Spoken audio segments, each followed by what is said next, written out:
آئیے ایک ایسی قوم کا تصور کرتے ہیں جو اتنی طاقتور تھی کہ وہ پہاڑوں کو تراش کر عمارتیں بناتی تھی، لیکن ان کا غرور اور تکبر ہی ان کی تباہی کا سبب بن گیا۔ آج ہم قوم عاد کی حیرت انگیز اور سبق آموز داستان جانیں گے۔ اور جب ہم طاقتور کہتے ہیں نا تو ہمارا مطلب ہے واقعی دیو جیسے قد و قامت والے لوگ، ایک ایسی تہذیب جس کی جسمانی قوت کا کوئی مقابلہ ہی نہیں تھا۔ تو ہوا یوں کہ حضرت نوح علیہ السلام کی طوفان کے بعد دنیا میں جو پہلی سپر پاور ابھری وہ قوم عاد تھی۔ وہ نہ صرف بے پناہ دولت کے مالک تھے بلکہ ان کی طاقت کا بھی کوئی ثانی نہیں تھا۔ ان کی طاقت ہر چیز میں نظر آتی تھی، بے مثال جسمانی قوت، بے تحاشا دولت اور وہ شاندار اونچے ستون جن کا ذکر قرآن میں بھی ہے، مطلب وہ فن تعمیر کے بھی ماہر تھے۔ لیکن سب سے بڑا المیہ یہ تھا کہ ہر نعمت نے ان کے شکر کو نہیں بلکہ ان کے تکبر کو بڑھا دیا، اور وہ ایک خدا کو چھوڑ کر بتوں کی پوجا کرنے لگے۔ لیکن جب کوئی قوم حد سے گزر جاتی ہے نا تو اللہ کی رحمت انہیں ایک موقع ضرور دیتی ہے۔ اسی اصول کے تحت خود انہی میں سے ایک نبی حضرت ہود علیہ السلام کو ان کی رہنمائی کے لیے بھیجا گیا۔ یہاں نا بالکل دو الگ الگ دنیائیں ٹکرا رہی تھیں۔ ایک طرف حضرت ہود کی سادہ اور سچی پکار تھی، اپنے خالق کی طرف لوٹ آؤ کیونکہ یہ دولت اسی کی دین ہے، اور دوسری طرف قوم عاد کا غرور تھا، جنہوں نے جواب میں کہا تم بے وقوف ہو، تم جھوٹے ہو، اور لے آؤ وہ عذاب جس سے ہمیں ڈراتے ہو۔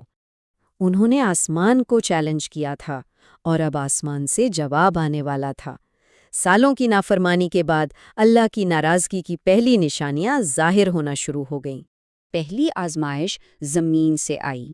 ایک شدید قحط نے ان کی سرسبز وادیوں کو جھلسا دیا، اور یہ قحط ایک دن دو دن کا نہیں تھا، پورے 3 سال تک آسمان سے بارش کا ایک قطرہ تک نہیں برسا۔ سوچئے ذرا، 3 سال! 3 سال کی اس اذیت کے بعد جب وہ بالکل مایوسی کی انتہا پر تھے، اچانک افق پر انہیں ایک امید کی کرن نظر آئی، یا کم از کم انہوں نے سمجھا تو یہی تھا۔ جیسے ہی لوگوں نے ایک گہرے کالے بادل کو اپنی وادیوں کی طرف بڑھتے دیکھا نا، ان کے چہرے خوشی سے کھل اٹھے۔ لوگ چیخنے لگے، آخر کار ہماری دعائیں قبول ہو گئیں، یہ بادل رحمت کی بارش لائے گا۔ لیکن اس پورے ہجوم میں صرف ایک شخص تھا جو اصل حقیقت جانتا تھا۔ حضرت ہود نے انہیں چیخ کر خبردار کیا، یہ رحمت نہیں، یہ وہ عذاب ہے جس کی تم جلدی مچا رہے تھے۔ مگر ان کی آواز ان کے کہکہوں میں دب کر رہ گئی، اور پھر وہ بادل برسا، مگر اس سے پانی نہیں بلکہ غضبناک آندھی نکلی، ایک ایسا طوفان جو اس سے پہلے نہ کسی نے دیکھا تھا نہ سنا تھا۔ تو یہ عذاب تھا کیسا؟ یہ کوئی معمولی تیز ہوا نہیں تھی، یہ ایک چیختی ہوئی ہڈیوں کو جما دینے والی سرد آندھی تھی، بالکل ایک ایسی برفانی ہوا جس کی ہر لہر اپنے ساتھ موت اور تباہی لا رہی تھی۔ اور یہ طوفان تھمنے کا نام ہی نہیں لے رہا تھا۔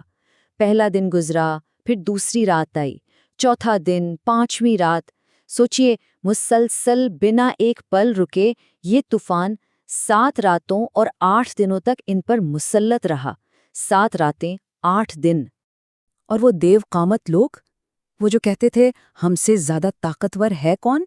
ہوا انہیں ایسے اٹھا کر پٹک رہی تھی جیسے وہ کھجور کے کھوکھلے بے جان تنے ہوں۔ ان کی ساری طاقت اس خدائی قہر کے سامنے کچھ بھی نہیں تھا، بالکل کچھ بھی نہیں۔